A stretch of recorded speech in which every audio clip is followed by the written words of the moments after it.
二殿下，您这是干嘛？老身可是个太监啊！您这是要做什么？徐承事，昨晚有人在后宫给父皇戴了顶绿帽子，我怀疑那个人就是你。栽赃！这完全是栽赃！老奴当年可是走正规的净尸房流程入的宫，即使有这个心，也没这个力呀！栽赃不栽赃，还不是我一句话的事，就看你接下来表现了。表现？没错，表现好，你就是清白的。准备好了吗？我可要开始喽。这是皇室禁地，这几天巡逻给我勤了一点，我总感觉有血光之灾要发生。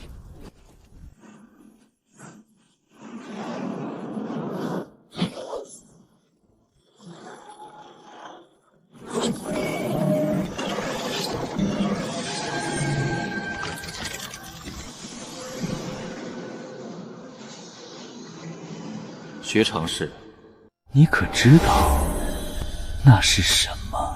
难道是传说中的儒圣灵根？没错，这就是拥有言出法随能力的儒圣灵根。当年初代儒圣仅仅只是念了一个字“草”，便让万里戈壁化为千里绿洲。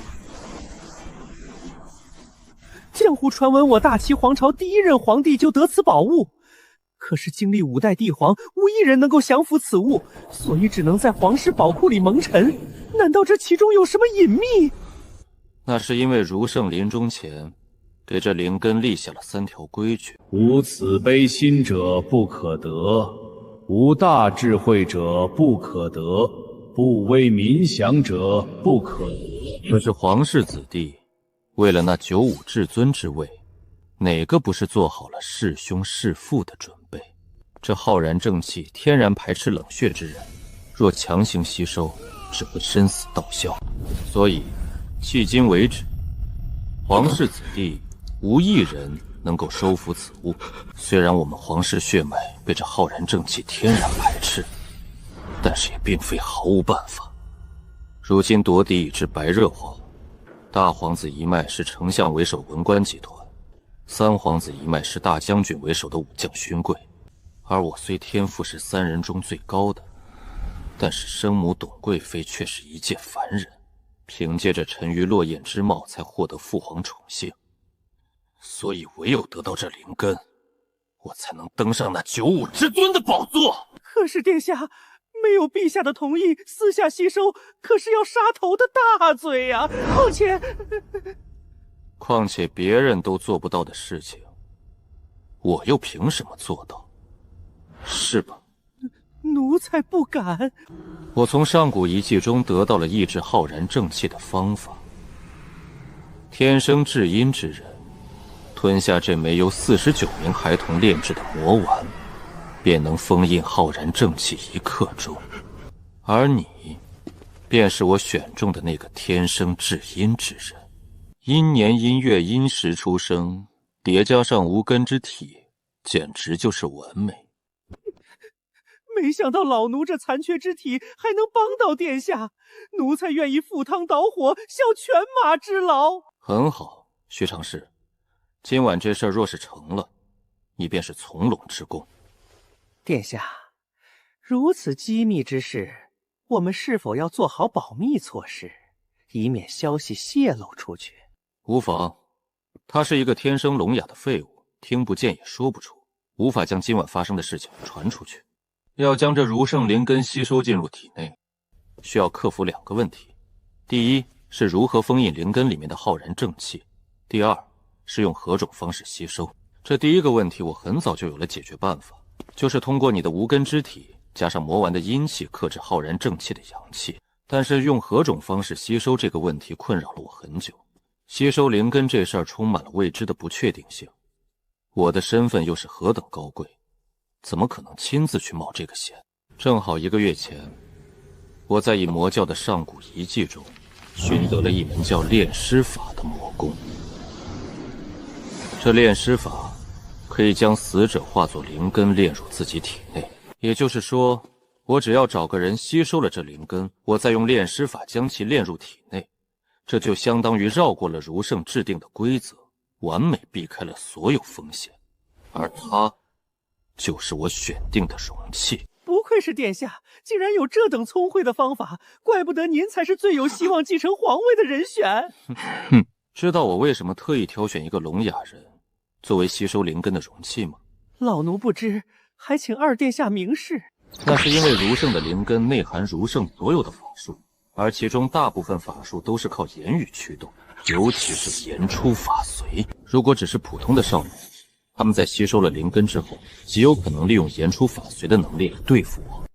可如果是个哑巴，就算吸收了儒神灵根，没法说话，那照样无法使用，这便做到了万无一失。殿下圣明，就让老奴这个天烟之人开启殿下霸业的第一步。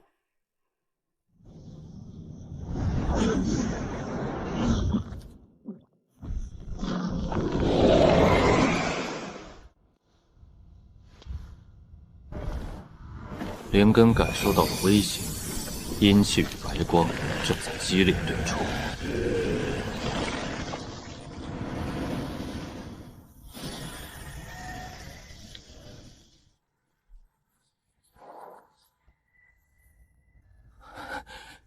成了，去吧，小哑巴，感受他的呼唤，把他吃掉。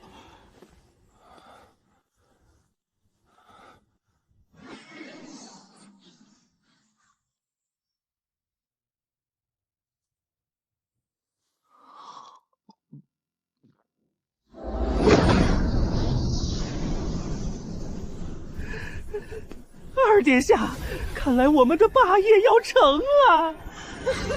二皇子，你……徐常侍，这事不能让第三人知晓，这话可是你自己说的。这下儒神灵根是我的，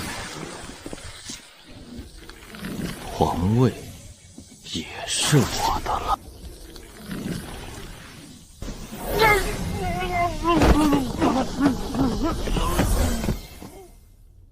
怎么回事？我还没动手呢，他怎么先倒地了？难道吸收失败了？若是容器死了，灵根也会受损。言出法随是吧？我现在就给你来一个。我是你爹。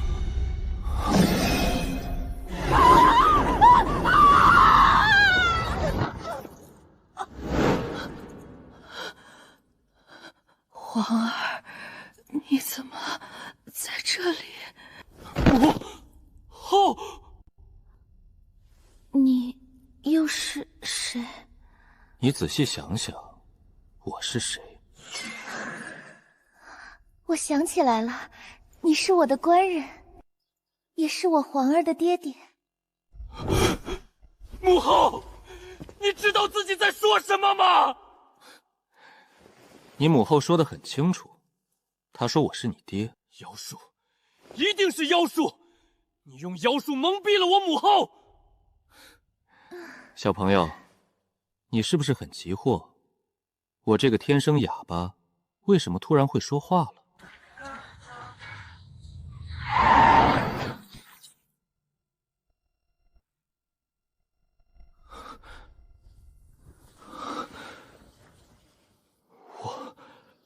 穿越了，我穿越了，穿越到一个可以修仙的世界。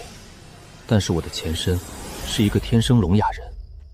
其实在穿越后，我已经有了说话的能力，只是为了不引起别人的怀疑，我只能继续假装不会说话。3天前，一对衙役出现在我家，宫里正好需要一个哑巴，就是你了。直到刚才，我才知道，是二皇子把我当作吸收灵根的容器。就在我吞下灵根，即将被二皇子炼化之时，一个神秘的声音在体内响起：是否透支1000颗下品灵石的灵气，使用一次言出法随青春版？老子的金手指终于来了！用！老命都快没了，还管他透支不透支？好，你已获得演出法随青春版体验卡1张。大根同志，快告诉我这卡片怎么用！宿主，请不要如此轻佻地称呼我。第一次见面，你叫不出我的名字，我不怪你。但作为灵根中的王者，麻烦你在我的称呼上面加个“王”字。好嘞，王大哥，快点告诉我，这言出法随到底该怎么使？罢了，一个名字而已，你爱叫啥就叫啥吧。先把设定的开场介绍说完。言出法随，即是将你口中所出之言变为真实，但鉴于你手中只是青春版，你所说之话无法直接跨越境界去影响修为高于你的修士。那我可以召唤一阵飓风，把自己卷走跑路吗？不可以，言出法随无法做到超出自身修为太多的事情，而你现在只是个肉体凡胎的凡人。这也不行，那也不行，老子要退货！等等，凡人这个词，我好像刚听谁说过。而我的母妃不过是一介凡人。青春版言出法随虽然不能作用于二皇子，但作用于他那没有任何修为的母妃总没问题吧？破局点找到了！你这妖人，我要杀了你，去死吧！你还是不是男人？你竟然躲在女人背后挡剑！我是不是男人？儿啊，这得问你母后啊！儿啊，别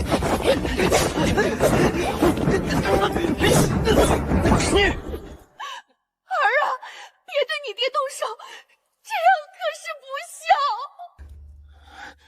跟我玩秦王绕桩是吧？那就不要怪我了。母后，今日之事若流传出去，你我皆难逃清算，所以不如就请母后成全一下儿子吧。你不会要杀了你的母后吧？今日夺取灵根之事，本就是瞒着所有人进行的。此事如果败露，母后连父皇都不会放过我。所以，皇儿，这回我看你还往哪儿躲？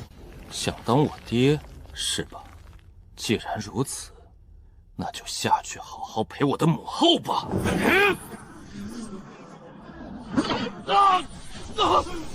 你这妖人用了什么伎俩？伎俩？二皇子殿下，这可是你日思夜想想要得到东西啊！灵根，你不是已经把它吃下去了吗？我之前只是把它含在嘴里，没有真正吸收。那你现在掏出来干什么？干什么？当然是把它还给你。如果说之前的你仅仅只是被灵根的浩然之气所灼伤，那么刚刚杀掉自己亲生母亲的你，我想浩然真气对你来说，恐怕不止灼伤那么简单了吧？不要过来！不要过来！对于你这种弑母的畜生，我只想说，下辈子别做人了。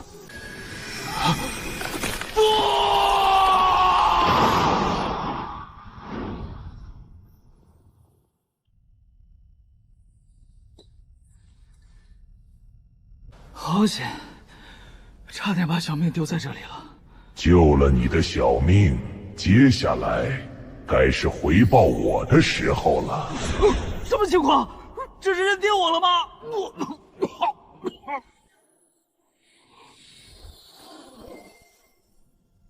我被关在这囚笼里不知多少岁月，此刻终于可以破障而出了。等等，你不是儒生的灵根吗？该不会是被囚禁在灵根内的某个大佬准备将我夺舍吧？亲爱的宿主，我劝你接下来不要反抗，好好体会一下这被囚禁了10000年的愤怒吧！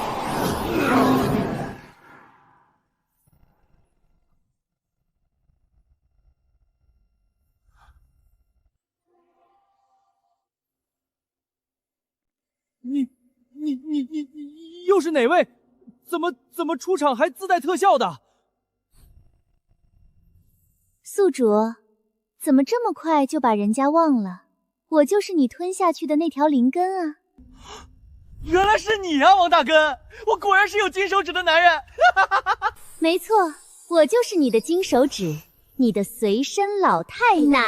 王大根，你全家都叫王大根，老娘有自己的名字，好吧？给我记住了，老娘叫江白秋。行了，名字的事情就此翻篇。现在咱们来谈谈债务问题。债务？什么债务？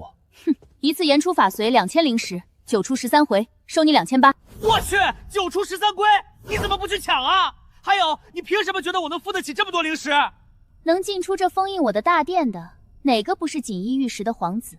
付个3000灵石，对你们皇家来说，不是简简单单的事吗？大姐，你看看我这全身地摊货，哪里有点皇族的样子？你有可能是某个庶出的皇子，被其他皇子挖去了天生至尊骨，流放边疆。此刻来到这里，一定是发现自己有着吸收儒神灵根的资质，想要狠狠打别人的脸，然后靠着这份资质登上帝位，对吗？你能不能少看那些脑残小说呀？别那么多脑洞。或者你是那种被退婚的少年，正咬牙等着30年河东30年河西，然后在这大道之争中杀出一条血路，对不对？我发现了，你是玄幻小说重度患者。在我面前，你撒不了谎，现出你的真面目吧，说真话。我是一个普通人。哥，你真是烦人啊！没被挖去至尊骨，也没被退婚，假一赔十。完了，这下全完了！什么完了？刚才使用的灵气是我管天道借的，如果1个月不还上，就会有天劫。欠债还钱劫，批完之后，你我连人带河2斤重。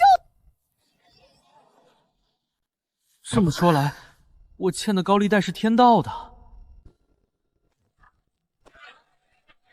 快点禀告，二皇子领百岁令！立刻给我搜！天道还给了我们1个月的还款期限，要是被外面那帮人抓着，我们可能连1天都活不过。唉，遇到你这样的宿主，我也真是倒了8辈子血霉。欠天道的账单上，现在又要加一笔。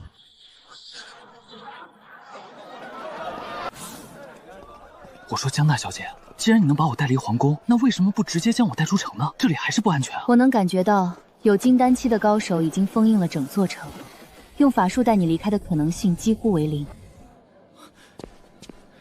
那怎么办？你不是我的金手指吗？快给我想办法呀！我的办法和你的修为成正比，所以没有办法。还有刚才带你离开皇宫的法术，价值1000灵石，记账上。既然这样，大小姐你还是回到我的体内吧。灵根这东西如同内裤，一定要有，但不能到处掏出来给别人看。我被囚禁了100年，好不容易才有这呼吸新鲜空气的机会。你觉得我还会回到那个漆黑的地方吗？合着你是小只的皮卡丘是吧？别的宝可梦都会精灵球，就你不会。皮卡丘是什么？上古妖兽吗？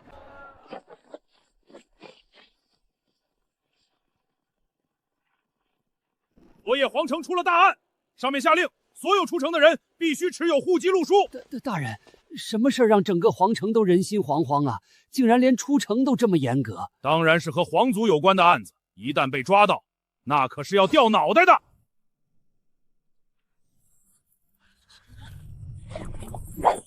你鬼鬼祟祟的抖什么？把斗笠给我摘下来！大人，这是我的路书。路书没问题，但你那么害怕干什么？我第一次出城，没想到竟然这么大阵仗。我们是在抓贼子，你若不是贼子，害怕什么？除非你就是我们要抓的那个贼子。我要上厕所，从早上就憋着，你们还拦着我，还拿刀吓我啊！憋不住了。原来你刚才颤抖是在憋尿。下一个。下不出去了。路书这东西，你有吗？那东西需要5个人担保才能去官府搞到一份。你看我像是办过那东西的样子吗？那你打算怎么出城？要不我也去那里现场表演一个尿崩？别，江大小姐，千万别！咱这清冷的气质不适合这么浮夸的表演。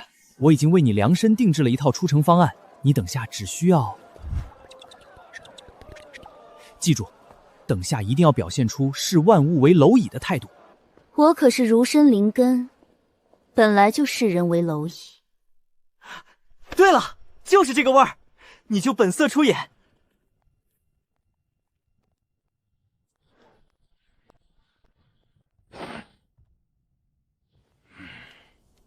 陆书呢？拿来。我没带路书，但我要出去。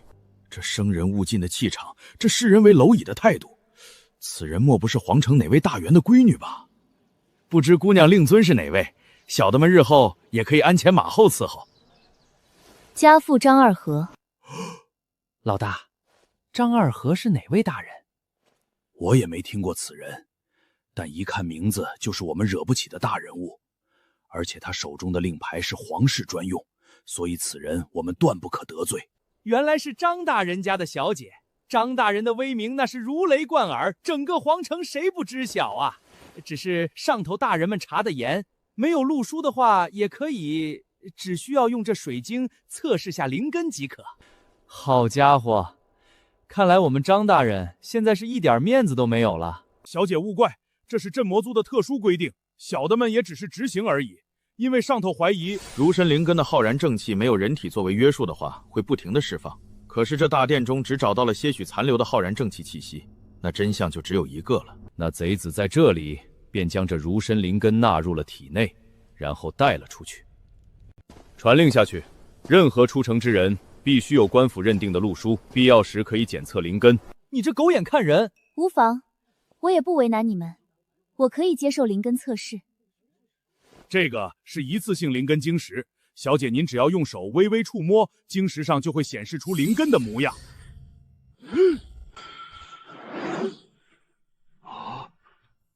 这是丹灵根，还是百年一遇的剑灵根？这小姐不单单是朝廷重臣的女儿，还是五行灵根之外百年难得一见的剑灵根。这等天赋和地位，如果从政，日后必然权倾朝野，成为大齐至强者之一。怎么？本小姐现在可以过去了吗？自然可以，小姐恕罪，毕竟这是必要的流程。小芹子，咱们走。老大，他的灵根还没有检测。怎么，我张家人就这么好欺负？你个没眼力劲儿家伙！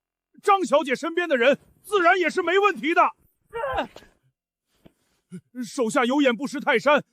恭送张小姐。你不是儒圣灵根吗？为什么那个晶石测不出？万物有灵，动物成妖之后也有灵根，我灵根成灵之后也可以有灵根。那这么说，你是我的灵根，你有剑灵根，那不就代表我有剑灵根？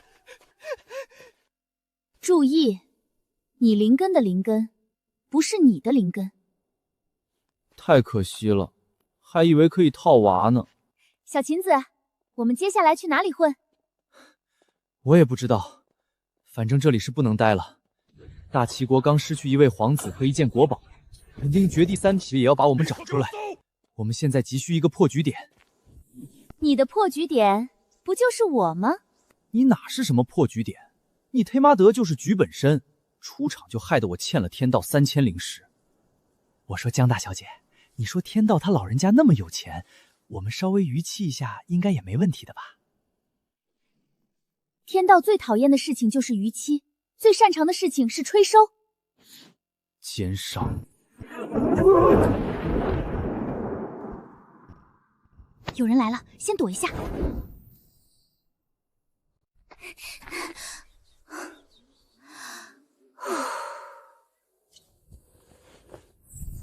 还好我刚才急中生智，将装满水的葫芦夹在胯下，伪装出憋尿憋不住的场景。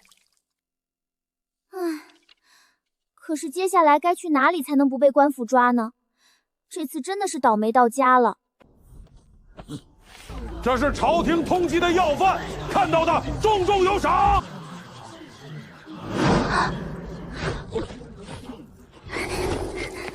本来以为这次出来是光宗耀祖的，没想到给全村领了一个诛九族。或许现在我只有一条路可以走了。老天爷，告诉我那个地方在哪？你干啥呢？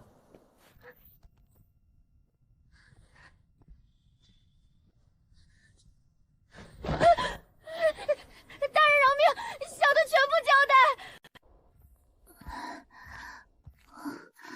肚子好饿。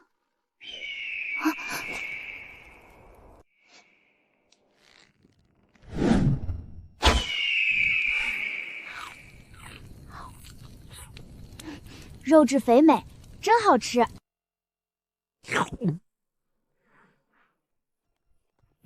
皇上最喜欢的鹰刚刚被人射杀了，这是诛九族的大事，上头要求我们立马抓住此人。皇帝，老鹰。如此说来，你是为了参加仙门选拔才来到皇城的，因为太饿了，就一不小心把圣上的爱鹰给打下来了。是的，本来加入宗门只是为了修炼，现在是为了保命，只有加入宗门才能躲开官府的抓捕。破局点找到了，加入宗门，抓捕问题不存在了，修为也提升了，灵石问题也有眉目了，一石三鸟。那你准备参加哪个宗门？我得到可靠消息，10大天干仙门之一的大千宗即将开始入门考核，地点正在粤北城。我虽然不知道粤北城到底在哪儿，但我已经通过我的占卜术算出粤北城和皇城离得很近，所以才先来皇城，再打算去那里的。等等，你说这个粤北城的位置是你用占卜万出来的？没错。你的占卜准吗？肯定准啊！刚才我就算出有官差即将抓到我，下一秒你们就出现了，你说准不准？老人家，请问粤北城怎么走？需要多久才能到？神经病！粤北在大齐最西边，咱皇城在大齐东边。如果普通人靠走路，这辈子都走不过去。我明白了，当反向指标看就对了。太好了，原来你们也是去参加宗门考核的，刚才我还以为你们是官府来抓我的。你有钱吗？只有这么点了。距离大千宗宗门大考已经没有几天，咱们现在想要去粤北城的话，恐怕只有坐非洲了。我们非洲商会背后有皇室参股，服务一流，从不延误。机票一人100文，可是我们3人加起来只有100文，只够买1张票，看来是没机会了。哎，3位留步，别急着走啊！我们商会最新推出了家庭套餐，一家人一起坐非洲，只需要100文，这么划算。哎，没错，只不过这个和常规的非洲票不一样，坐起来没有那么舒适。我们给它取了一个贴切的名字——挂票。都已经穷成这副模样了，也没资格管舒服不舒服了。100文，我梭哈了。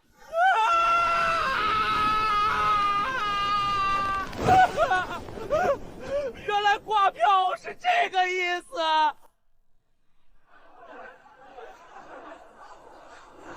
各位乘客，我们即将抵达此次旅途的中转站建业城。下周的旅客请带好随身行李。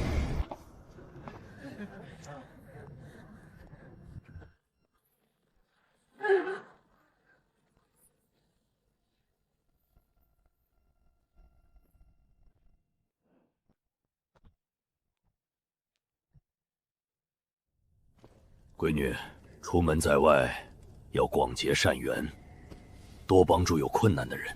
这个老奶奶走路都那么困难，还拎着这么重的包，我去帮帮她吧。老东西，奶奶，我来帮你拎吧。小姑娘，谢谢你，你素养真好。她本来想说的话，是不是老奶奶，我来帮你拎东西吧？结果说成了老东西，奶奶，我来帮你拎吧。是的，他修改了剧本。这位女侠，您背着的这个东西不能上船，太沉了，得放在货舱里。不行，太行杯对我来说就像亲人，不能让他住货舱。抱歉，这是我们商会的规矩，容不得一丝情面。这枚紫水晶够我的太行杯住进贵宾间了吧？够，不仅足够了，还有很多剩的。他们为什么被挂在那边？因为穷，他们买不起站票，只能用这样的方式乘坐非洲。那剩下的钱不用找了，给他们3人升舱。成交。3楼贵宾1位。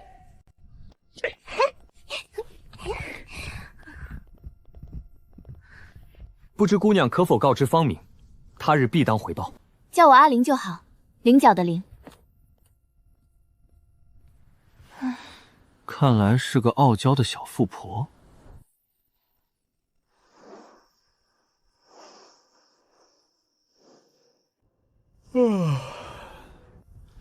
薇薇，你干嘛呢？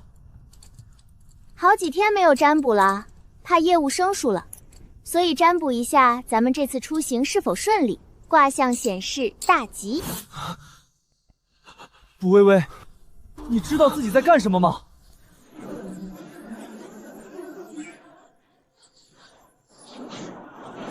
这是雷劫云，是有金丹大僧在此地渡劫，大家快跑啊！那是一次性应急飞剑，可以载着没有修为的缓缓滑翔至地面。我抢到了！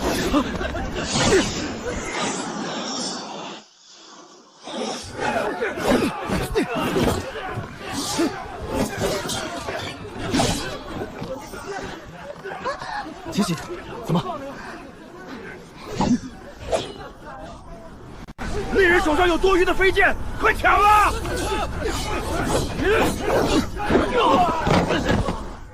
大家不用抢了，我们这里有10个人和11柄飞剑。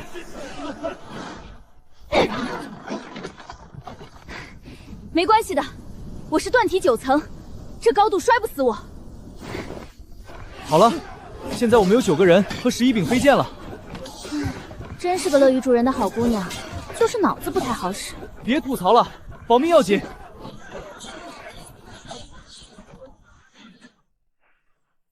哈哈哈哈哈！只要渡过这雷劫，达到元婴境，我便可在这大陆横着走了。什么东西？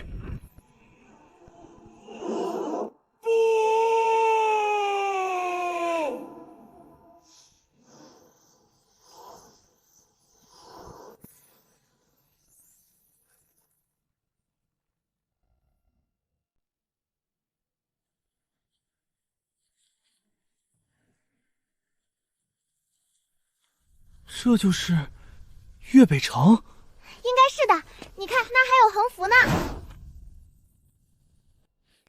走吧，姐妹们，修仙的大门已经向我们敞开。这位小友，你是来参加大千宗的入宗考核吗？是啊，正巧遇到大千宗的入宗考核，就过来碰碰运气。运气确实是重要的一环。我年轻时也想加入大千宗，只是上一次的入宗考核我还未出生，就这样错过了。当今天下宗门何其多，阁下可以选择其他宗门加入，莫要为此伤神。是啊，所以我选择参加了我现在的宗门。敢问阁下现在所在宗门是？合欢宗。这人是合欢宗的。合欢宗不都是大爷来玩呀的那种女人吗？亦或者是那种看上去就肾虚的男人？那，敢问阁下在合欢宗的身份是？炉鼎。小兄弟，有没有兴趣来我合欢宗？不了，我没有兄台那么雄厚的资本。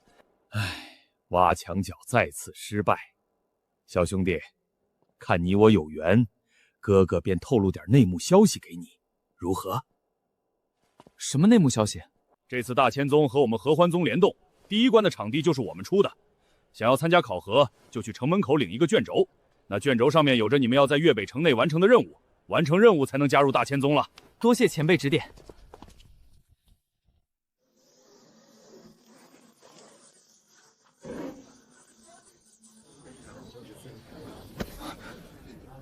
只有通过根骨测试的人，才有资格领取桌上的卷轴。根骨测试？可我没看到用来测试灵根的灵根石啊。这可是大千宗的入宗考核，来参加考核的人数以万计，用灵根石那种东西来一个一个测试，那得到猴年马月。阁下请看，这是灵根大阵，不同资质的人会在里面感受到不同程度的压力。你看那个满头大汗的，估计是3灵根，资质一般；那个看上去略显轻松的，估计是2灵根，通过阵法并无压力。这个被压在地上起不来的，估计得是4灵根乃至5灵根了吧，注定与我大千宗无缘了。你们若是想拿到桌上的卷轴，就必须通过这灵根大阵。这次我大千宗60年一次的招生仪式，准备的如何了？师父放心，这次弟子联手合欢宗、炼魂宗，准备了几个特别的关卡，能够通过考验的，必然是天之骄子。不错，考核严苛历来是我们大千宗的传统。此次，为师也特意在这灵根大阵中设置了双倍重力，光第1关就能刷掉绝大部分人。咱们3个谁先前来？我先来，让我这个占卜天才给你俩打个样。怎么没有任何感觉呢？不应该有着那种排山倒海般的压迫感吗？就算自己是天才，这阵法多少也该给点压力吧？会不会是阵法出错了？出去再进来看看。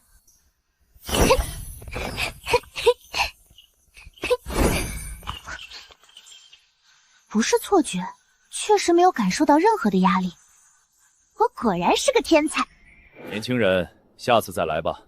老夫这种2灵根的天作之才，当年尚且花了1炷香时间才通过这灵根大阵，如今想找出比我更快的人，难如登天呐！你们快看，那个人在干嘛？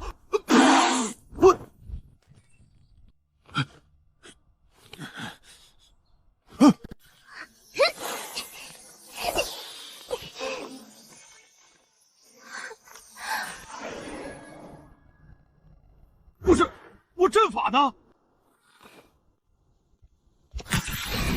阵法还在，这股重压绝不是错觉。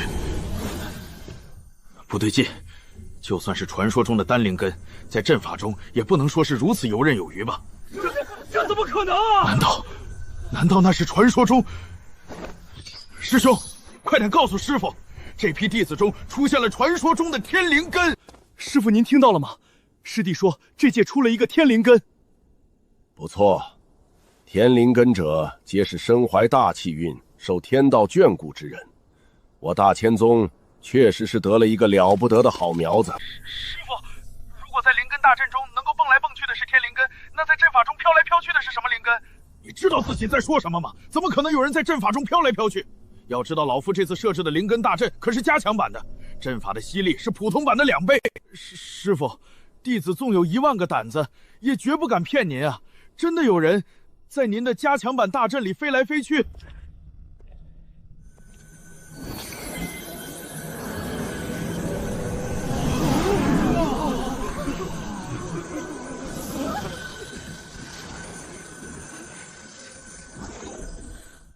啊！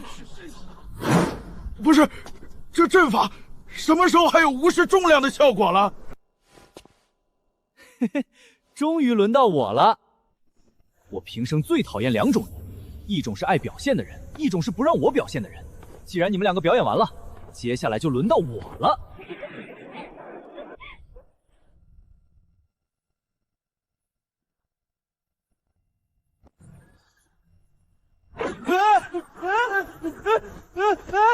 怎么是往上的？你再说一遍！有人在老夫的重力加持大阵里被弹射出去了。是的，师傅，一飞冲天，看不到人影的那种。你先在那儿稳住场面，老夫这就亲自撕裂空间过去。江大小姐，救我呀！要飞出大气层啦！道友莫怕，我来助你。糟糕，忘了这是在阵法中了，我也受到了双倍重力的影响。借你的裤腰带一用。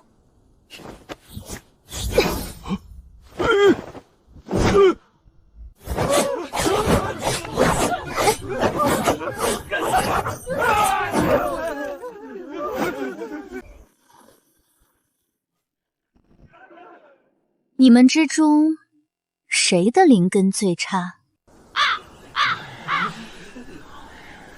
都不敢承认自己最差，是吧？我在这里承诺，灵根最差者，我会给他一个拿到卷轴的机会。我最差，我最差。天赋真正差的人，应该是这时候连手都不敢举起来的那个，就是你了。小琴子，我来了。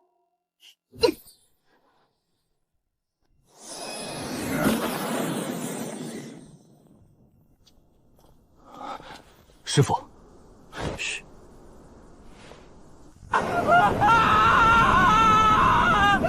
江大小姐，你终于来了！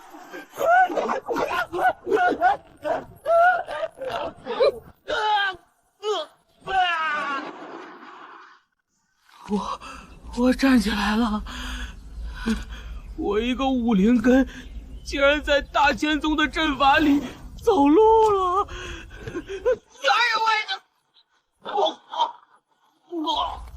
竟然能够想到用最废物的武灵根的重力和那飞天之人的符力进行冲抵，最后将人拉出大阵的范围，思路很不错。我们这样算过关了吧？算过了，当然算过了。那他呢？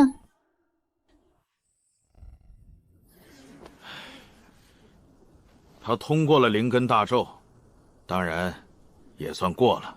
这是通过大阵后的考核卷，里面有你们下一阶段的任务。小家伙们，我很期待你们后面的表现。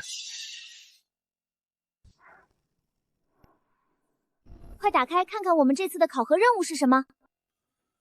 我大千宗1个月之前派了一名筑基期弟子前去合欢宗交流学习，如今他已经和合欢宗弟子一般无二。请各位考生在一众合欢宗弟子中成功找出我们大千宗安插的弟子，并将他随身携带的大千宗印章印在此处。大千宗这群老狐狸搞什么神神秘秘的？这卷轴翻烂了也没写合欢宗在哪儿，我们去哪里找？寻找合欢宗本身就是这场考核的第一环，连门都找不着的人根本不配参与后面的博弈。我想我大概知道合欢宗的窝点在哪里了。难不成你是说合欢宗是在那个地方？没错，就是那个3年来被官府扫了800回，却依然屹立不倒的地方。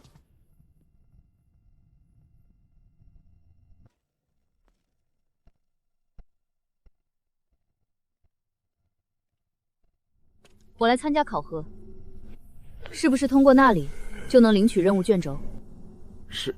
是的。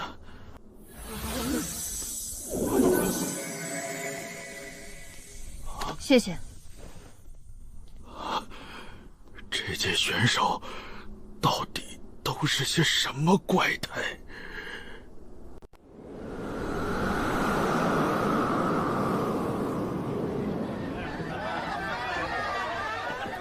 公子，您来了，楼上雅间都给您备好了。这就是粤北城最大的青楼凤泉楼。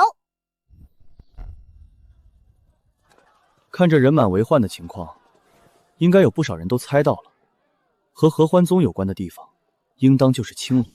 太难了，每一个看起来都像，这怎么找得出来？不虚此行，真是不虚此行啊！走吧，看看我们这趟能不能不虚此行。欢迎光临。咦，活久见了，怎么还有妹子？难不成是来应聘的？哎呦喂，今儿个是什么风，把这2位绝世的小人儿给吹来了？这皮肉，这骨相，怎么着？2位是来应聘的？我那个，我不是。非也非也，我们是正儿八经来消费的。来这儿消费，头一次见带姑娘来风月场所的。不知道几位是否有熟悉的？第一次来，先把花魁叫出来看看。好的，客官，立马安排。这就是任务地点。又一个姑娘，也长得怪俊俏，如花似玉的。今天到底什么日子？怎么还扎堆前来？前辈，能否将整栋楼的姑娘全都召出来，让我看一看？我勒个亲娘嘞！这姑娘胃口也忒大了点儿，这一整栋楼开销可是不小。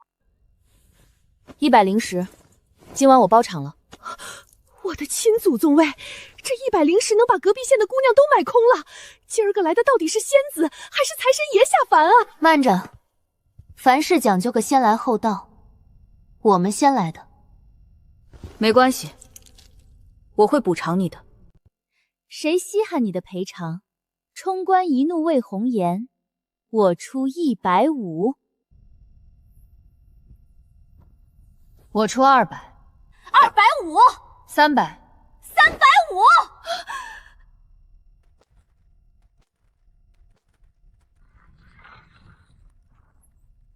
700，你还要加价吗？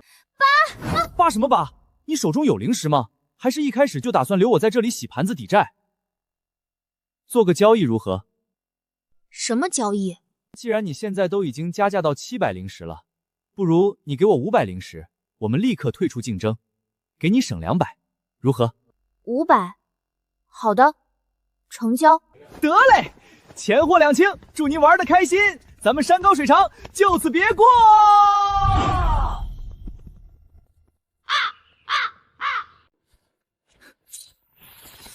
还好那孩子带点傻，这500石简直就是白捡。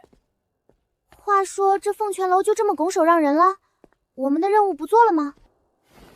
让就让呗，我敢肯定，我们要找的人绝对不在那里。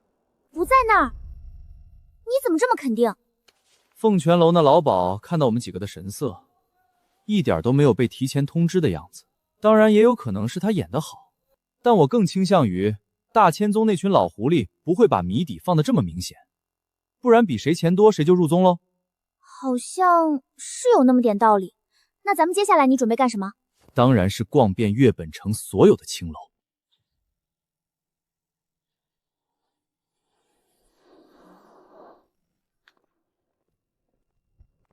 喂，我们已经把这座城里所有青楼都逛遍了，有线索没有？问你个问题，青楼在我大齐是否合法？那地方只可以吟诗作对、喝酒听曲，其他方面是不允许的，要被官府打压的。凤泉楼、玉凤楼、玉凤楼、舒七楼、青阳楼、月玄楼、朱祁楼，看来谜底在那里。你不要告诉我，这就是任务中那个合欢宗的窝点吧？这么一个破烂的地方，怎么都和传说中的合欢宗联系不起来啊？你之前不是说，在我大齐，只有素的是合法的？是啊。那你觉得，以双修为主的合欢宗，会把他们的窝点放在官府眼皮子底下，等着上门来扫场子吗？自然是在某个不起眼的角落。你这么一说倒也有道理，可这种不正规的地方，粤北城到处都是，你怎么能确定就是这个叫极乐楼的地方？来，我问你，道门常识，北斗七星分别叫什么？天枢、天璇、天锡、天权、玉衡、开阳、瑶峰，这3岁小孩都知道。等等，这7座楼分别对应了天上的北斗七星，而极乐楼正好位于最能聚集阳气的部位。可以啊，小琴子，竟然结合道门阵法和严密的逻辑分析，找出合欢宗的老窝。呵呵，你想多了，并非你想的那样。我之所以确定合欢宗在这极乐楼里，全是因为他。咦，那人不是我们刚到粤北城时遇到的好心人吗？是啊，所以我选择参加了我现在的宗门。敢问阁下现在所在宗门是？合欢宗。原来如此，你开了一个物理定位卦。走吧，我们进去吧。江白秋呢？他人跑哪儿去了？不用管他，我给他安排了一个特别的任务。欢迎两位客官光临我极乐楼，我是这里的主理人青青。我在这人身上感受到了灵力的波动。哦，如此说来，我第一道题算是答对了。恭喜客官，您第一道题的确答对了，就是不知道接下来的第二道谜题，客官是否能够继续解出来。姐妹们，出来接客了。客官好，我的名字叫小小，我是泽泽，我是马马，我是丽丽，我是……等等，你先别说。我猜你的名字叫亚亚，对不对？公子的智慧真是过人，小女子的确被宗主赐名亚亚。小泽玛利亚，这取名取的，难不成这合欢宗主也是个穿越者？等等，你们这群妖女干嘛？非礼勿视，非礼勿视，色即是空，色即是空。客官，您这样闭着眼睛不看四周，怎么把任务中要找的人给找出来呢？小龙啊，从一群合欢宗的脂粉堆里，硬要挑出咱们大千宗安排的卧底，此举之意义究竟何在啊？回师傅，去年我宗有一名弟子去红城历练，喜欢上了凡间女子，可没想到此女子不但索要高价彩礼，还脚踏多条船，导致那名弟子最终道心破碎，境界跌落。为了杜绝这种情况再次发生，这次考核要求考生有识别捞女的能力，而合欢宗女弟子身后都有一个凄惨的家庭，好赌的父，生病的母，年幼的弟，还有那个懂事的他，真真假假，假假真真，就看他们能不能辨别出来了。不错，道法自然，足道也是道。可是小龙啊，你有没有想过，有人用一些歪路子来通关吗？谁说找人必须要用眼睛看的，用心就够了。不好，官差来扫场子啦！要找人，就是现在。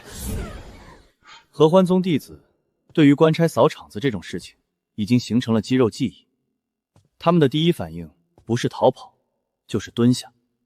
但是那个大千宗安插的弟子大概是没有这种经验的，所以那个安插在合欢宗的卧底就是你。师姐，你不觉得现在再装惊慌失措已经晚了吗？嘿嘿，怎么样？我刚才那一声喊得很标准吧？这次给你记头功。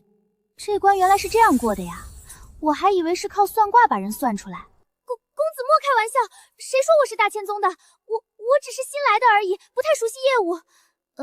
我刚才算了一卦，在场好像所有人都是大千宗的，只有他是合欢宗的。本来我还只有一半的把握，微微算了那卦以后，变成确定、肯定以及一定了。可是我真的只是新来的。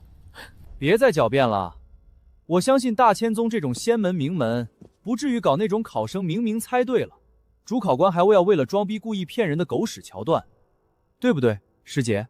就是，大千宗还自称传承1000年的仙道门派呢。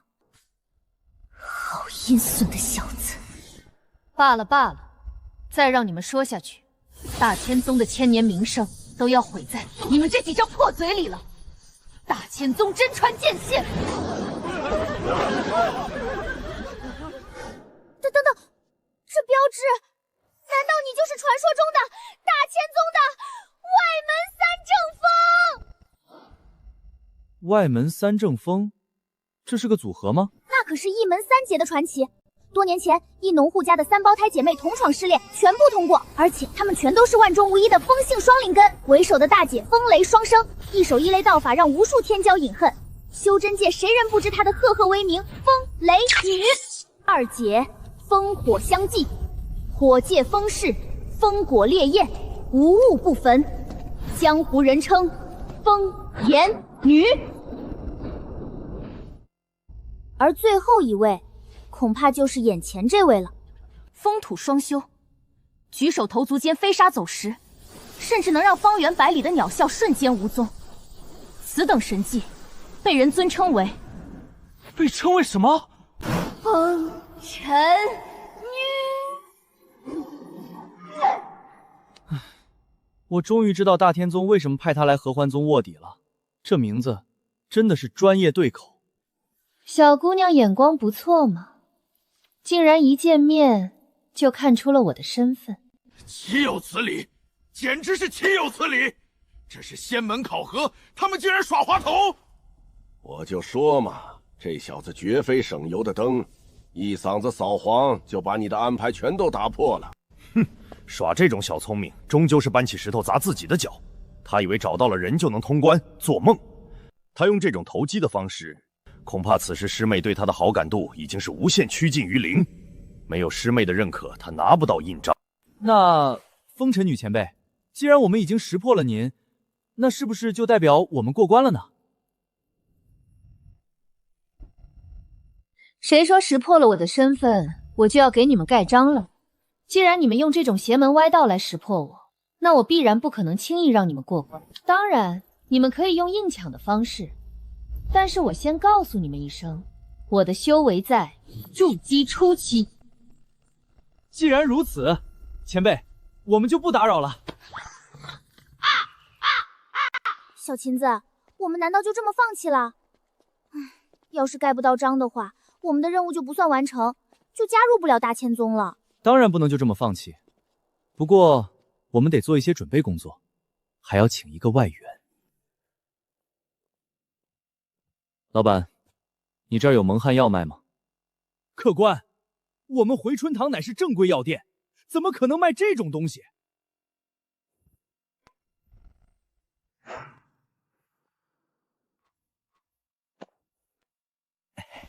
不知道客官想要哪种，见效快的还是见效慢的？有没有对修士有用的？哎呦喂，客官您快打住吧！仙途之人向来正直一善，和谐共处，这种药可是严禁卖给仙人用的。行吧，那咱们换个说法，这儿有没有对妖有用的药？妖族啊，那就没问题了。只是不知道客官要对付的修士，哦，不对，妖族是什么境界？我要对付的这妖，他刚入筑基，那可难办了。寻常的毒很容易被他们用灵力强行逼出体外，除非加钱，是吧？这是我家祖传秘方，只要4味药材，即便是筑基修士也是中毒即倒。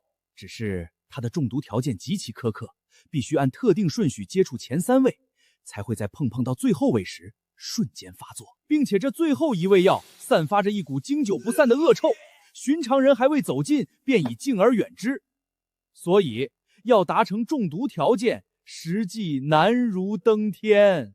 没问题，我就要它了。客官，我们这药离贵了就概不负责了哦。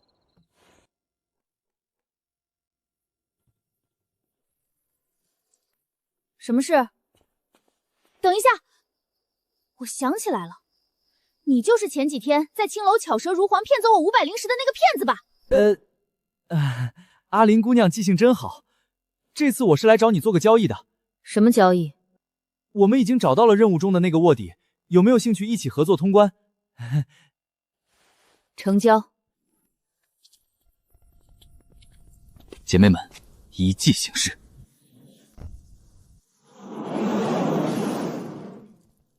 风尘女前辈，晚辈考虑再三，还是决定回来向您请教一二。我还以为你这滑头会被吓得连夜逃出越北城呢。你可想好了，筑基与凡人犹如云泥之别，战斗起来，你恐怕连碰到我一脚的机会都没有。自然是想好了，不过前辈，丑话说在前头，若是一会儿您受了点什么皮肉之苦，可千万别迁怒于晚辈。你可知自己在说什么？自古以来，越界战斗的的确有，但那是建立在双方都是修士的基础上。你如今连引气入体都没摸到，你拿什么伤我？凭你这张嘴吗？前辈息怒，晚辈当然知道自己在说什么，所以还是那句话，请前辈务必不要事后追责。好，既然你执意找死，那我成全你。若我受伤，必不追究，但我绝不会留手。不好意思啊，前辈，忙到现在还没吃饭，能允许我先吃口饭再开始吗？可以，让你做一个饱死鬼。前辈，要不您也来点儿？您放心，晚辈不会在自己的饭菜里下毒的。我不饿，修道之人岂会被口腹之欲所动？更何况，即便你真的下毒，在这绝对的境界压制面前，也不过是跳梁小丑的把戏罢了。那前辈，我就不客气了。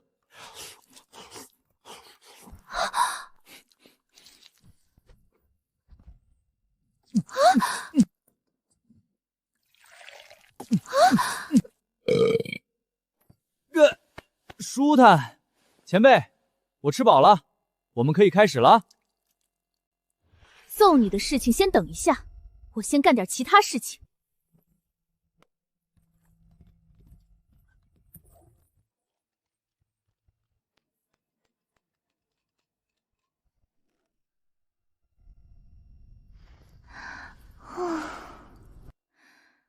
小子，你刚才怎么吃下去的？待会儿我就让你怎么给我吐出来！哎呦呦，等等前辈，刚才吃撑了，肚子疼。前辈不介意我先去上个厕所吧？不去怕收不住，搞得这里满地污秽。去，赶紧去！真是懒人屎尿多。好嘞，前辈，我去就来。舒坦。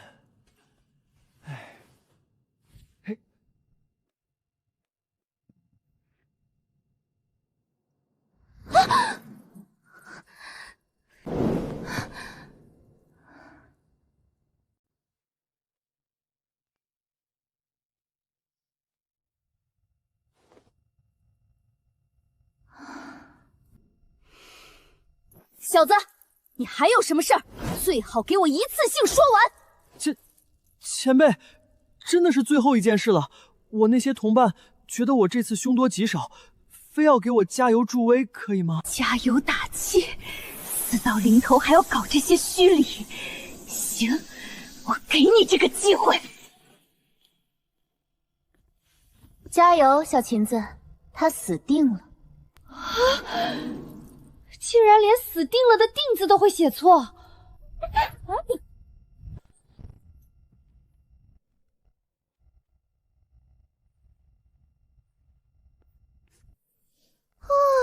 舒坦了。前辈，晚辈的准备工作已经完毕，您可以发起你的进攻了。小子，原本我念你虽顽劣，但还算有个性，只打算打断你一条腿。但是你刚才的表现让我很不爽，所以这次我打算把你打得连生活都不能自理。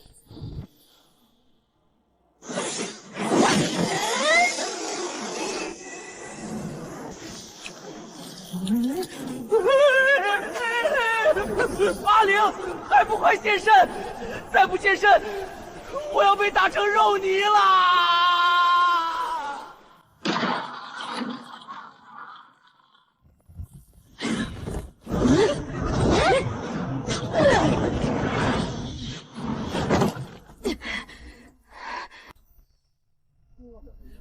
好小子，难怪敢回来，原来是给自己找了个外援。前辈，我曾在一本孤本上看到过一种名为强迫症的奇难杂症，不知道前辈可曾听过？强迫症？什么乱七八糟的东西？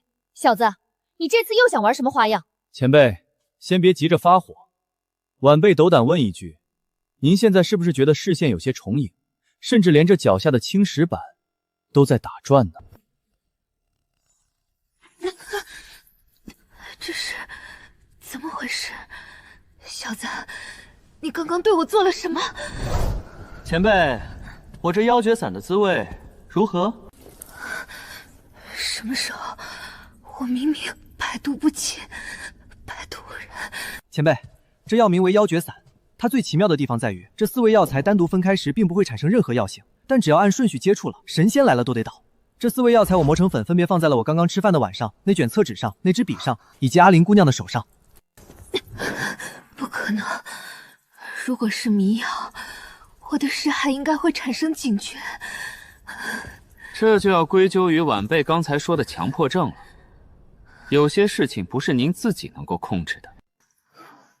小子，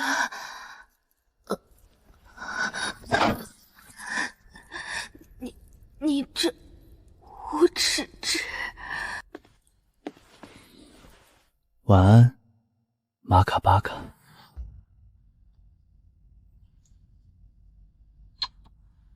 这么个小玩意儿，可真是让我煞费苦心。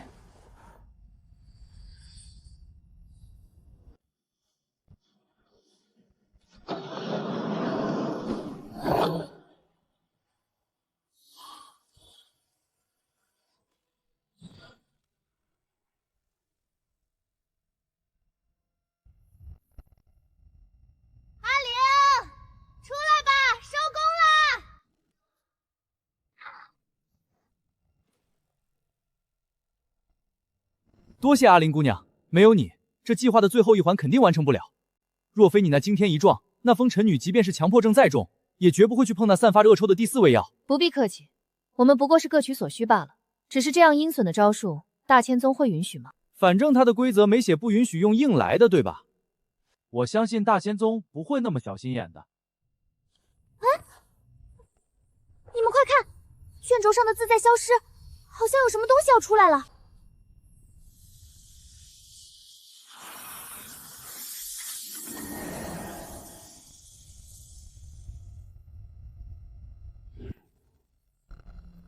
恭喜几位通过我大千宗考核，这是引气入体的功法，也是你们踏入仙途的第一步。各位小友可自行参悟。以灵根为本，多造化，轻玄机，灵气入体，方为长生。我懂了，灵根是修炼的关键。修炼就是用灵根去感受天地间的灵气，就如同植物的光合作用一般，把灵气摄取进入体内，形成灵犀流。坏了，我的灵根不是江白秋吗？但是它现在不在我体内啊，那我怎么引气入体？难不成要把它吞入体内？等等，这棵小树苗是什么？这是我本体在你识海中的投影，它可以帮你自动吸收灵气，全自动吸收，这么爽，这简直就是开挂呀！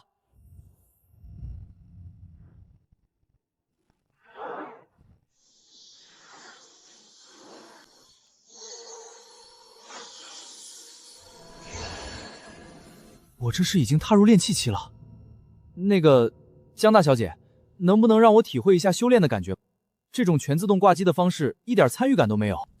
我说小琴子，你这话说的就有点既要又要了吧？就你那点半路出家的控制力，吸收灵气的速度连我1/10都没有。我这全自动吸收灵气的灵根，别人想要还来不及呢。可是，一般来讲，借助外力来帮自己修炼，不是会让境界虚浮吗？仙侠小说上都这么写的。你这是小说看多了，我是你的灵根，本身就是你的一部分，不算外力。算了，不信的话你自己试试。试试就试试，我可是拿到主角模板的男人。灵气开始吸收。咦，怎么一下子全停了？我还是把控制权还给你吧，自己这吸收速度比蜗牛快不了多少。哼哼，知道自己身上开了一个多大的挂了吧？诸位，那个会占卜的小姑娘，老夫我就先预定了。天灵根的底子又恰巧精通世俗术数，这简直就是天生为了继承我这奇门遁甲一脉而生的，谁也别跟我抢啊！老六，你那神神叨叨的丫头我不稀罕，但那个体修的小姑娘应该没人跟我抢吧？咱们大千宗7脉可是只有我这一脉是专精断体的，这女娃天生神力，何该入我门下锤炼金身？好了，那2个人已经被挑走了，剩下这2个谁要？都不说话了。刚才抢人的能耐呢？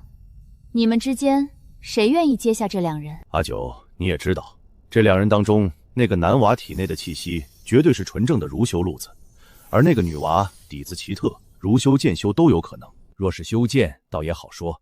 阿九，你本身就是咱们大千宗最顶尖的剑修，你来亲自教那女娃便是。只是这儒修，咱们大千7剑7个人里头有一个算一个，有谁是懂儒修的吗？师傅是儒修，可你们也知道，师傅他老人家现在失踪了，根本找不到人影。话虽如此，你们是不是忘了一个人？那人也是儒修。这倒是确实是如修。我记得你至今还尚未有过弟子吧？既然如此，尝试一下如何？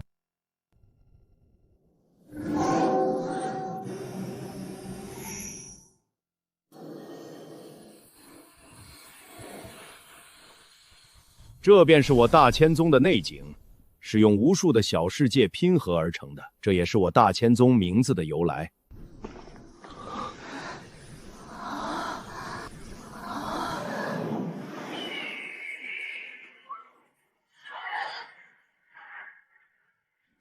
这就是你们以后修炼的地方。你们两个，一个归老五管，一个归老六管，我就分别给你们送到天河界和碧落界了。至于你们两个，也不知你们二人是幸运还是不幸，我等下会送你们到幽冥界。总之，好自为之吧。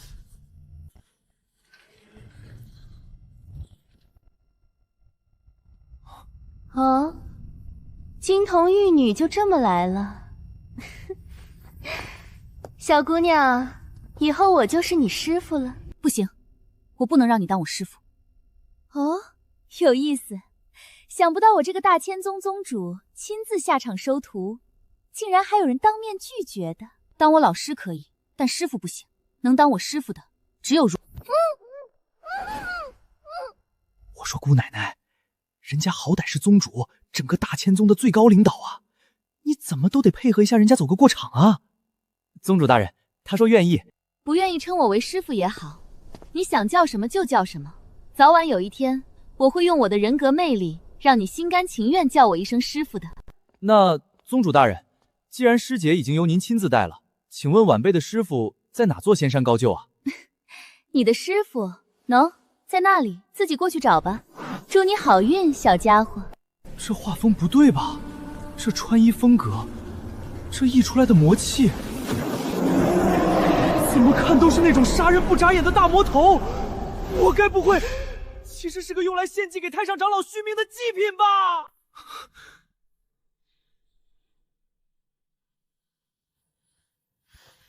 乖徒儿，我以后就是你的师傅了。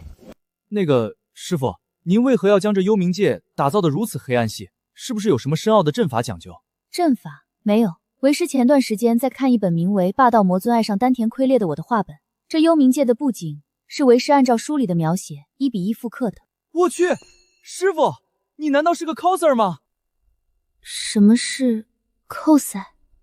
啊，哈哈，这个嘛，我也是在一本古籍上看到的，全称叫角色扮演爱好者。对了，师傅，咱们说点正事儿，您当时为什么会选择我当您的徒弟啊？是觉得我天赋异禀吗？并不是，你想多了。在我大千宗，会如修的基本没有几个，而我刚好如修、体修、炼体、阵法、医术、道法，哪个都会一点。我操！那岂不是说我以后也会像师傅一样成为一个全才？这波血赚啊！那可未必，也有可能因为学得太杂，贪多嚼不烂，最后走火入魔，一事无成。那好吧，师傅，我们先学什么？一口吃不成个胖子。作为儒修入门，我还是先教你儒家的君子六义吧。师傅，什么是君子六义？听名字就很拉风。是某种可以召唤圣人法相的终极奥义吗？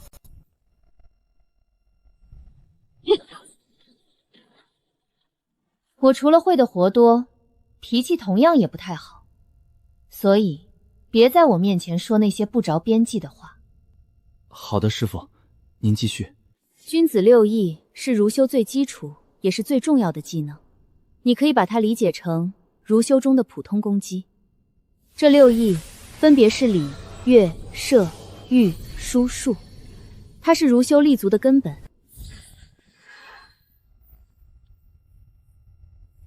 这便是君子六义的书籍，贪多嚼不烂，你先凭直觉选一卷开始学习。那就选你吧。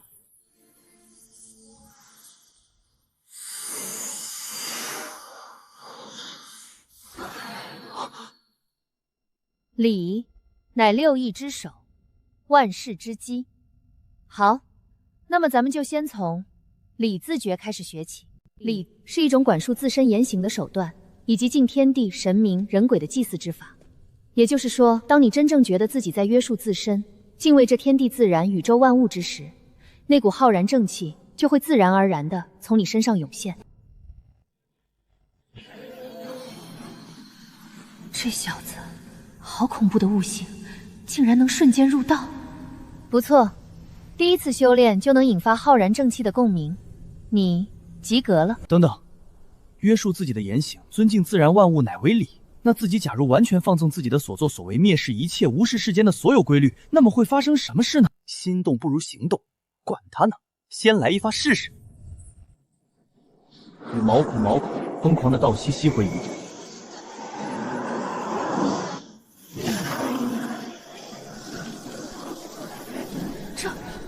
这是走火入魔了。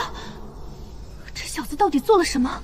连君子六术这种最基础的招式也会走火入魔。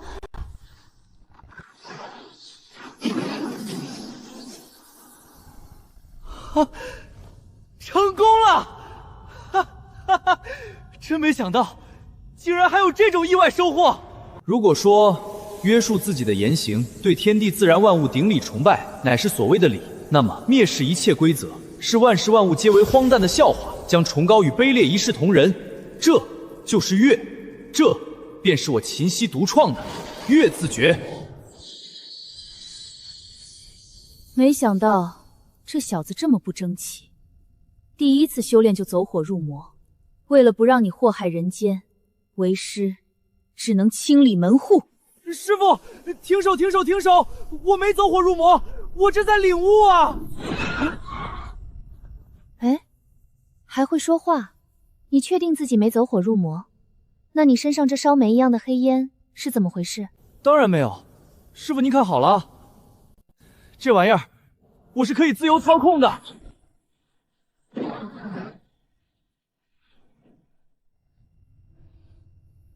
这股力量毫无正道之气，却又并非魔道嗜血之念，而且竟然能被你如此完美的控制，你究竟是怎么做到的？师傅，弟子是这么想的，既然绝对的尊敬与约束可以产生浩然正气，那么反过来，绝对的蔑视与放纵理应同样能产生一种截然相反的能量。光说不练假把式，请师傅用威力最小的雷法试着攻击我一下，弟子想亲身测试一下这玩意儿的实战效果。这可是你自己要求的。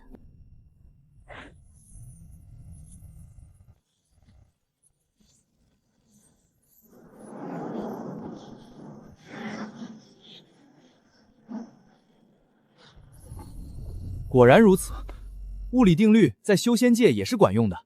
师傅你看，如果说浩然正气对一切邪祟物质有着巨大的真实伤害，那么弟子身上的这股黑气，则是对正道修士的雷法、佛法，甚至剑气，有着极其变态的防御吞噬效果。小子，有点东西。既然是你自创的，给它取个名字吧。为了与浩然正气相对应，弟子决定把它取名为浩然负气。师姐，在干嘛呢？我来串门啦！我操，有魔修，吃我一剑！完了，装逼装大了，师傅救命啊！早说啊！呼，我差一点就清理门户了。不过你小子研究这种对付正道的东西干什么？咱们可是名门正派啊！宗主，弟子是这么想的。如今已是灵气稀薄的末法时代，我们的敌人真的只有那些躲在阴影里的魔教吗？为了争夺最后一点灵石和地脉，那些满口仁义道德的正派人士，手段未必比魔教干净。而弟子可以在这两股力量之间自由切换，就相当于同时拥有了对付魔教和正道的利器。唉，你小子真是不按常规套路出牌啊！算了，随便你了。反正大千宗向来只看结果不看过程，只要你能驾驭得了，不被反噬就行。不过我警告你啊，以后在外面，尤其是在人多的地方，使用你这个什么浩然负气的时候，尽量别打着我大千宗的名号。毕竟咱们大千宗可是正儿八经在先在侧的仙道宗门。弟子明白。接下来的3个月，我一直待在幽冥界，疯狂研究，打磨着我的浩然负气。据说，武微微也已开始领悟二长老那号称算尽天机的丰厚奇门了。至于阿玲那丫头，简直是个纯纯的战斗狂。短短3个月，她的断体术居然已经练到了铜皮铁骨的非人境界，连法相都给锤出来了。而我那位身为儒圣外挂的江白秋师姐，则是在宗主大人的亲自教导下，彻底放飞自我，整日跟着宗主在各个山头瞎玩。今天去偷2长老的罗盘，明天去拿5长老的如意笔。堂大千宗硬是被这俩师徒搞成了宗门灵元购的进货渠道。果然在这里。当当当当，小琴子，你看师姐我这手穿墙术怎么样？是不是神不知鬼不觉？不怎么样，像卡了 bug 的穿模 NPC。嚯，你今天攻击性有点强啊，跟吃了雷结液似的。废话，我问你，咱俩从认识到现在多长时间了？快1个月了吧。那你想没想起来什么事情？认识1个月纪念日。废话，是那狗天道要劈死咱俩的日子啊！完了，这几天玩得太开心，把欠天道灵石这事儿给忘了。猪队友真可怕。唉，没办法，现阶段只能以待养待了。其实金主还蛮多的，找宗主借，找师傅借，甚至找阿林借都可以。反正咱们现在入了宗门，这点征信还是有的。那就好，那就好，吓死我了，还以为真要被雷劈了呢。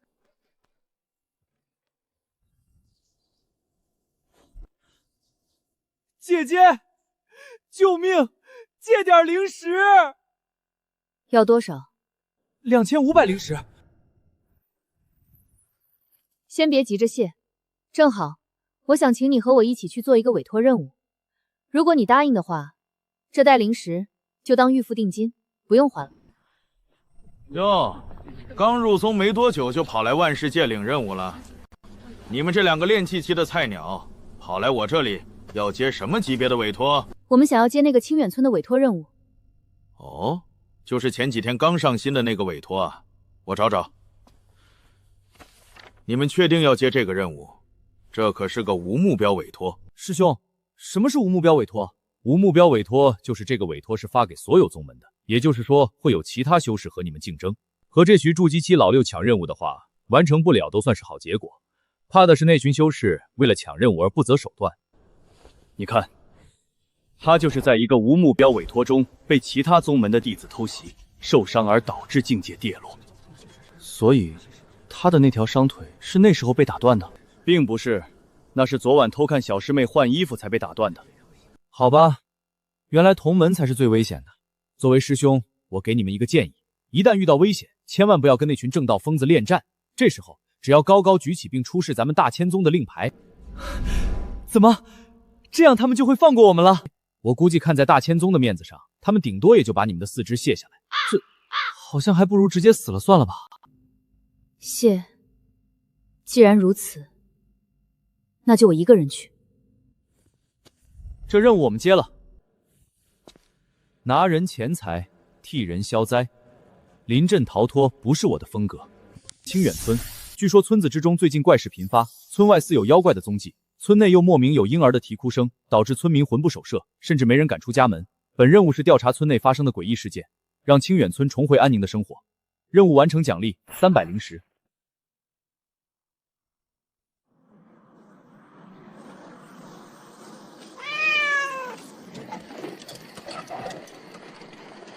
可吓死我了！大哥，你说那群仙门的人到底什么时候才能来啊？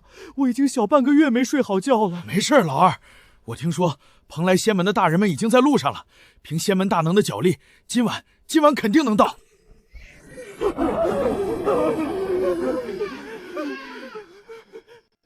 这是什么声音啊？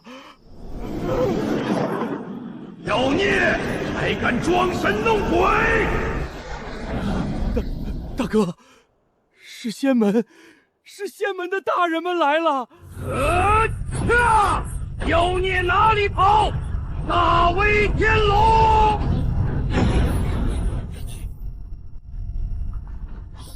哈哈哈哈！只有这等能耐，也敢在此作祟，活该被我打散魂魄！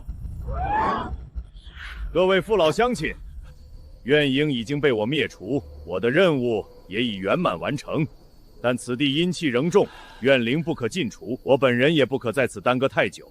我也知我一旦离开，乡亲们仍要受怨灵折磨，授人以鱼不如授人以渔，所以我在各位乡亲的门口放置了一本仙法。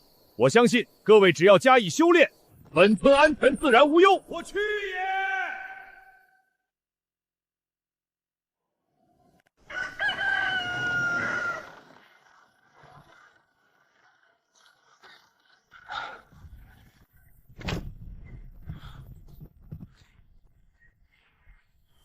这里就是清远村了。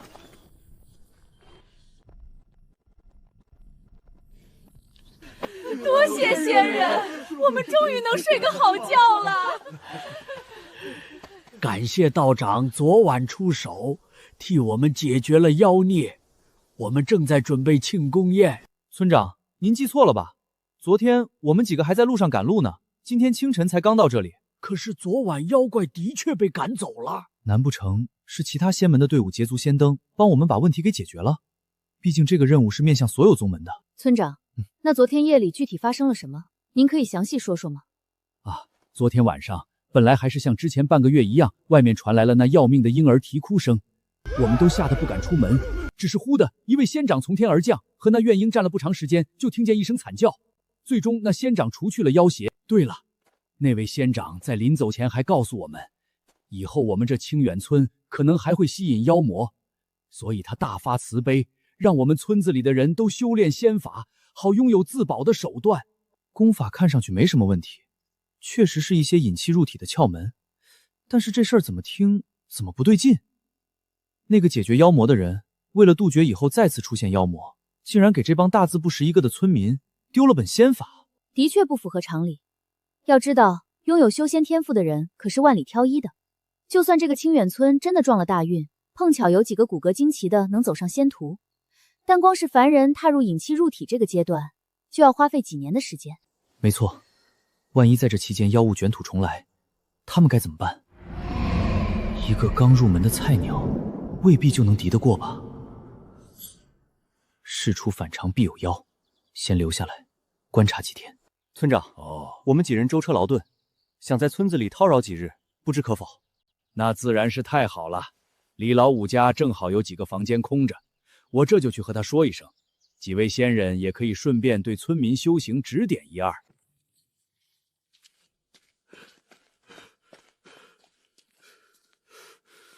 这是在练补天功，拿到了连半天都不到，就敢直接上手瞎练，这小子胆子也太肥了吧！各位仙人好，我是李家老五，村长已经跟我说过了，房间已经给各位仙人打扫出来了。我和私塾女教系不可言述的2、3世，拥有透视法术的我，掌握了书院仙子的把柄，年过半百，我竟然获得了时间暂停能力。这么炸裂的名字，难道是这个时代的禁书？嚯，竟然还有插图，笔触细腻，栩栩如生啊！看来这修仙界的精神文化生活也并非一片荒芜，待我好好研习一番。道长，饭菜已经做。李武，这是你的书吧？你的兴趣爱好还挺广泛的啊。道长，弟子知错了。弟子知道修仙之人应当清心寡欲，不应留恋红尘俗物。弟子这就把这些误人子弟的破书给烧了，以正向道之心。这等红尘浊物，本道长替你处理便好。切记，往后专心向道，莫要再被这等俗物给迷惑了。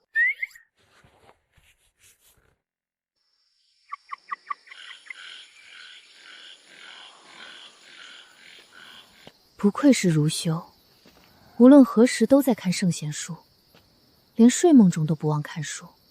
不知道是什么圣贤书，我也学习学习。堕落神女录，这是什么圣贤书？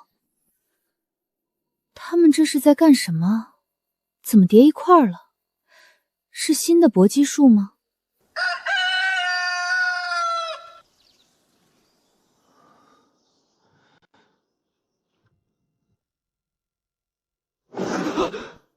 我说呢！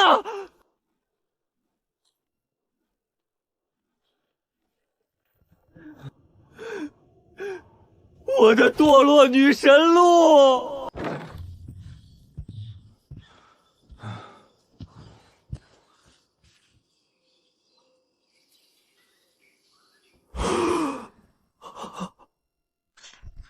小琴子，你来了。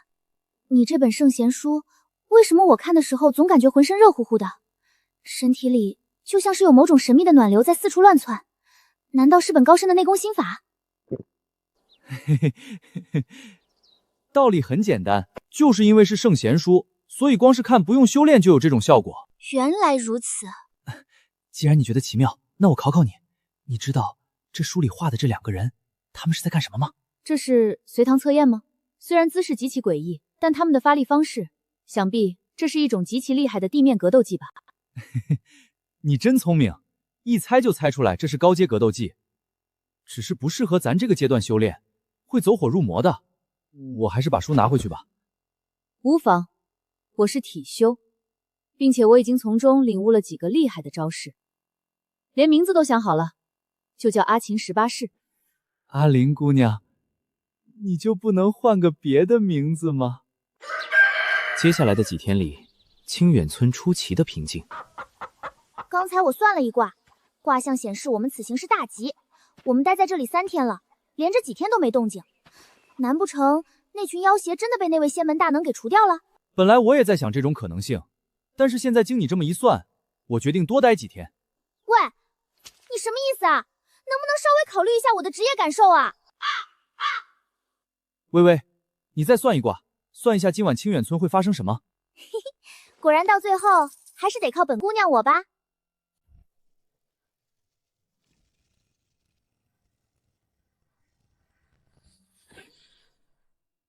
卦象显示，风平浪静，又是安静祥和的一天。所有人进入战斗准备状态，看这样子，大 boss 快要出现了。两位道长，我有一个关于引气入体的问题，不知能否斗胆向二位请教一下。老五，我刚来时就和你说过了，你修仙天赋太差，差到连灵根都不用测的地步。若你继续执着于这一途，只会让你心魔缠绕。听我一句劝，朝廷的科举更适合你一些。练那补天功只是在浪费你自己的时间。难道我李武真的没有修行天赋？我的一辈子就真的只能这样碌碌无为了吗？你是不是很不甘心？是谁？是谁在那里说话？你再好好听听我是谁。你是那天替我们除妖的那位仙人？没错，就是我。其实你并非没有修炼天赋，停滞不前是因为我留下的功法只是残卷。残卷？是的，留下残卷是因为我要挑选心智坚定之人。而你已经通过了考验，可以来后山找我了。如果一辈子只能种田，没法走上仙途，这样的人生和咸鱼有什么区别？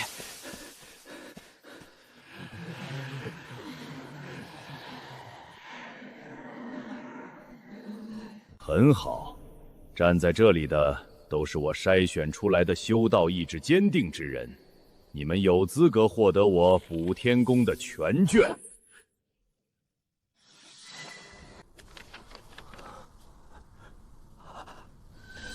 这就是完整版的补天功，我终于可以踏入仙途了。放心大胆的去练吧。此外，还有一件事，我希望你们将此功法发扬光大。若是你们碰到同样道心坚定之人，一定要伸出援手，将这补天功授予他们，就如同我今日授予你们一样。我等谨记大能教诲，定将功法发扬光大。青魔老鬼，这次我看你往哪里跑！看剑！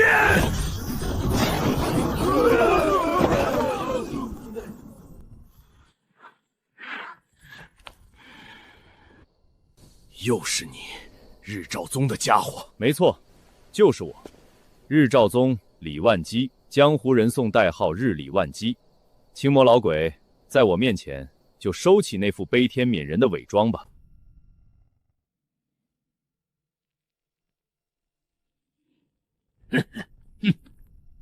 我明明做了伪装，什么线索都没留下，你是怎么知道我在这里的？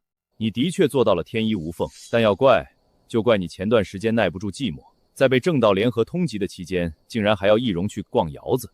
而我李万基刚好在青楼建立了强大的情报系统，他们在你出现的第一时间就通知了我。好一个日理万机！今天我定要让你鸡飞蛋打！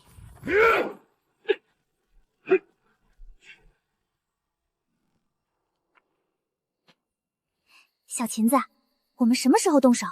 先沉住气，等他们两个拼到两败俱伤的时候，咱们再出手，说不定还能捡个现成的。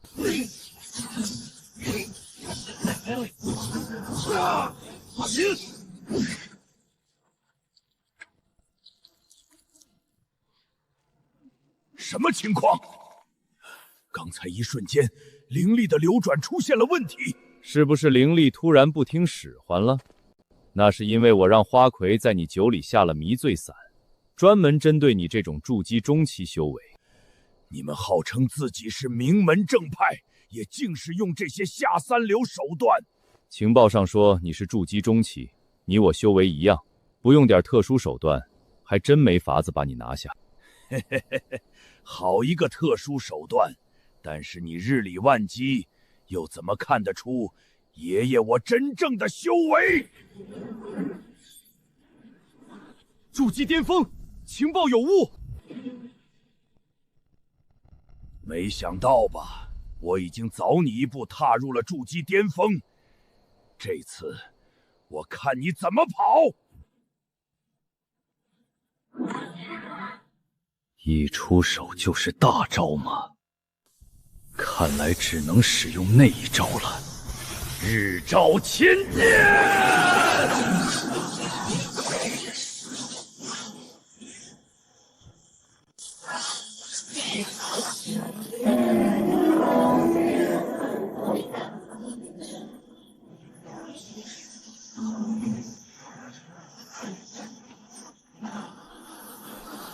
还好我日照宗的大招也不是吃素的，刚好势均力敌。势均力敌吗？让你见识一下，什么是真正的筑基巅峰。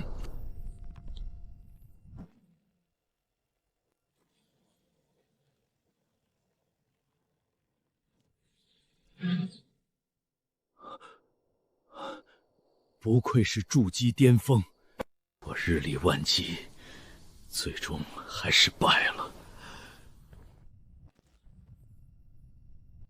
解决完了第一个麻烦，接下来轮到你们了。躲在那里看了那么久，还没看够吗？出来吧。前辈您好，我说我们是来打酱油的，您现在肯定也不会相信了吧？哼哼，既然是打酱油的，那就别走了吧，让我把你们打成肉酱吧。前辈，既然这样，那晚辈们也不客气了。您之前受了伤，还使用了自己的大招，现在应该处于虚弱状态吧？趁你病，要你命！江白秋，上！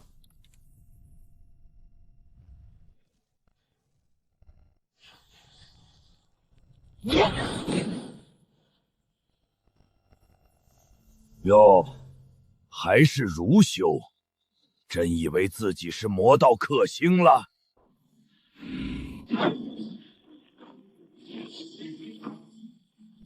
哼，区区炼气期的浩然正气。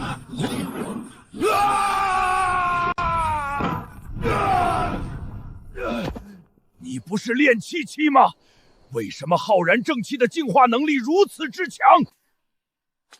你猜？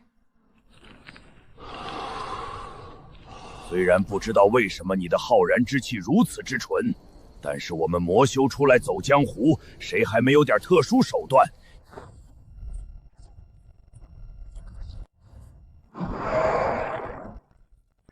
这右臂是我从一位仙门弟子的身体上嫁接过来的，同时嫁接过来的还有这条肚手上的正道法术。浩然之气只能克制魔教功法，我倒要看看你如何克制我这正道法术。抓风龙爪手！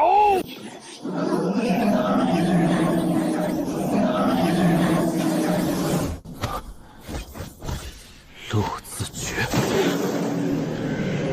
绝对吞噬。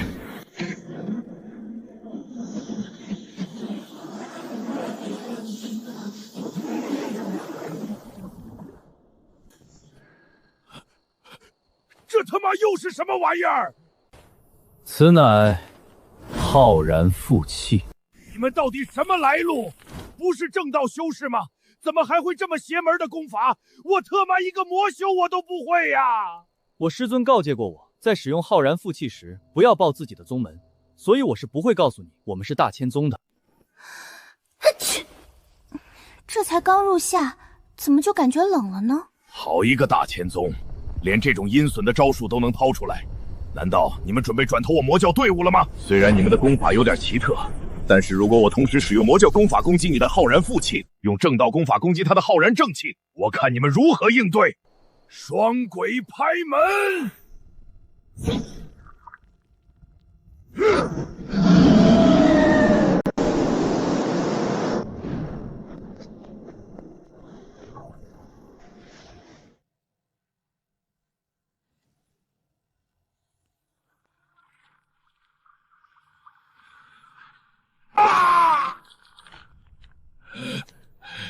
这世上怎么会有这么不要脸的战术？怎么浩然正气和那个黑色气体之间还能够自由转换的？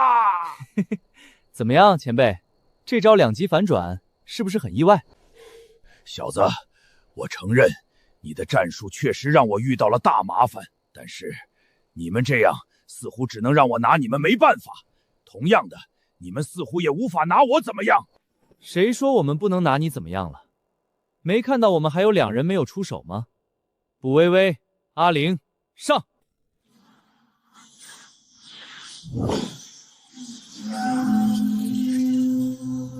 甲午杀进进！原来是数字门的家伙。实话告诉你，我对术士也略懂一二。在你念出口诀的时候，我就读懂了这是瑞金属性的攻击。血煞焰！哼，五行法术，火克金乃是常识。死丫头，凭你也想跟我玩术法？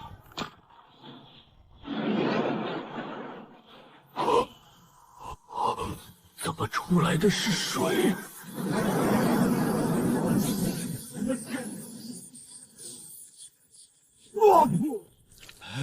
你学的术数是正宗的吗？怎么喊的甲午杀进金打出来，竟然变成了贵茂大海水了？前辈，提醒您一下，这时候可别分心哦，还有人没出手呢。阿晴18世之夫子撞车。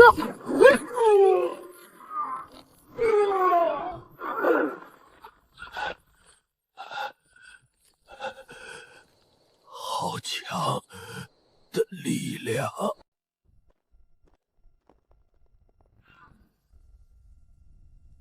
前辈，滋味如何？这一个个的怎么都这么不按常规套路出牌？算了，好汉不吃眼前亏，先溜了再说。不好，他要跑，给我围住他！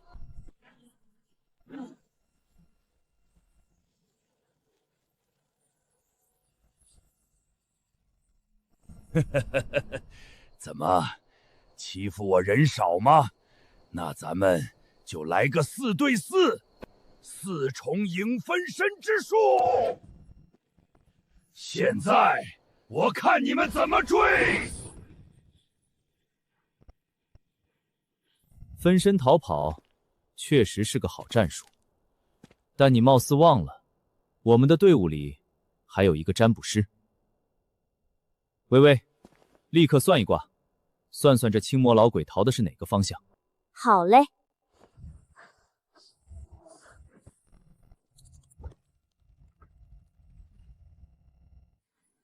卦象显示，东南、西北、西南方向的逃跑概率全都是9层。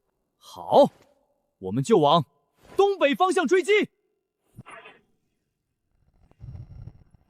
你们还有没有团队该有的信任？你的队友不是算出其他3个方向的概率有9成吗？怎么偏偏往我这个方向追？你们到底是什么逻辑？恰恰相反，就是因为相信队友，才决定往这个方向追的。算了，不纠结了。虽然你们猜对了方向，但是就凭你们练气期的速度想追上我，门儿都没有。那可未必。阿玲，看你的了。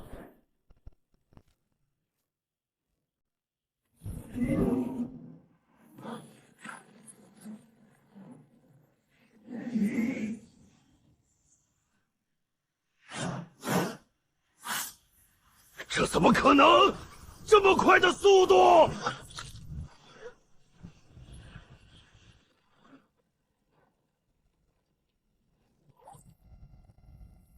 我不服。刚才那赵夫子撞车是你教他的？如此暴力，改天也教教我。怎么可能？不关我的事儿。他这几天日日夜夜苦读圣贤书，这应该是他从书中领悟的格斗技巧。这阵容，这打法，真的只有练气期吗？货真价实。你们这样，最多也只是消耗我的灵力，却不能打死我。而我现在很想弄死你们！谁说我们没有击杀你的能力？你听说过一招从天而降的打法吗？这是秦18世之观音莲台。忘了告诉你，我们阿玲可是有过击杀筑基巅峰选手记录的哦。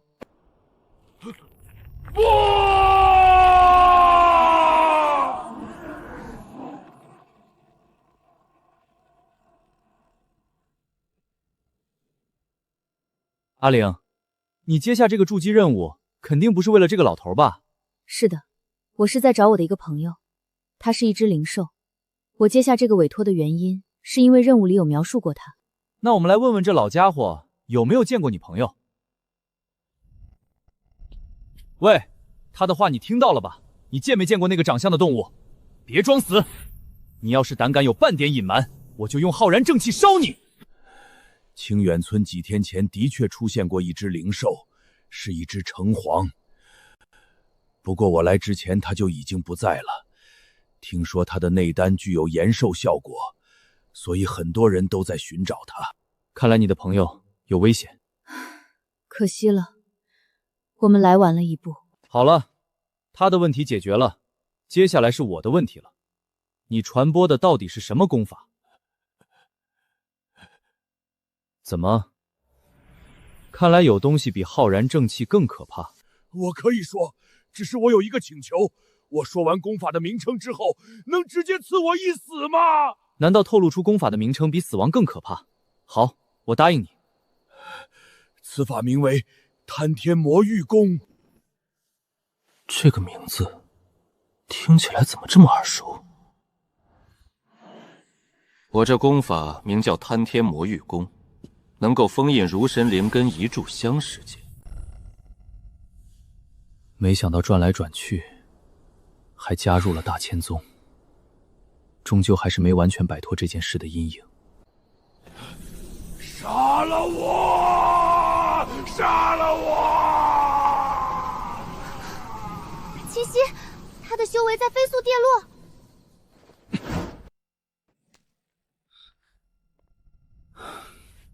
看来有必要通知一下宗门了。这功法连大齐皇室都渗透了，我感觉背后有一个巨大的阴谋。